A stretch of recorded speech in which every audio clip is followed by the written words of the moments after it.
Tonight on just one station, flying high, pilots under the influence. Team 12's William Pitts joins us now with how your life could be on the line at 30,000 feet. Will? Most people probably worry about their luggage disappearing or their flight being canceled, but do you ever wonder about the pilot? If he's having a bad day or even had a few before the flight? He could. It's happened many times before.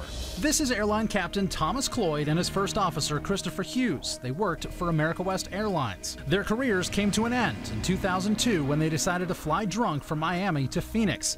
The TSA caught them as they tried to board. I told him I noticed the odor of alcohol on his breath, and he replied that it must have been in the mouth where I should have used that word. Investigators later found they shared 14 beers before the flight.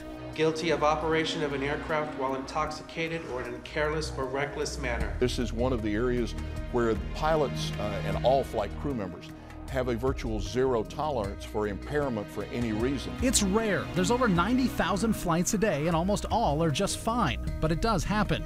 2 United pilots were arrested for trying to fly drunk in Glasgow this year, and another United pilot was arrested in 2009 when he got off his plane in London drunk.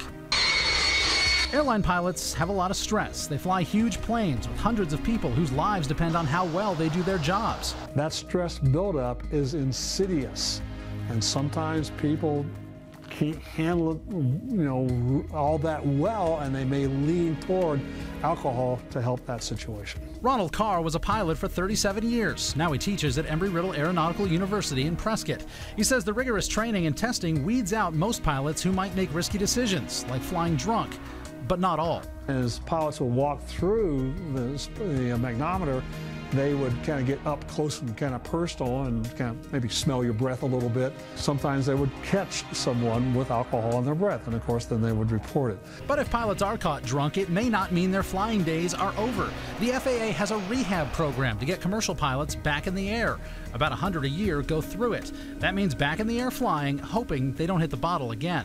There are a lot of checks and balances to keep commercial pilots from flying drunk, but what experts say you should be worried about are private pilots. There's really nothing to stop a private pilot from walking onto the tarmac and flying drunk. It's a bigger problem in the general aviation industry because there's no people out there really cross-checking those guys. The only thing keeping private pilots in check is an FAA rule: no booze within 8 hours of a flight. The last thing you want to do before you step on board the airplane is to ask yourself a question. Can I pass the FAA medical examination right now? You could lose your pilot's license if you break that rule, or your life if you crash. William Pitts, 12 News.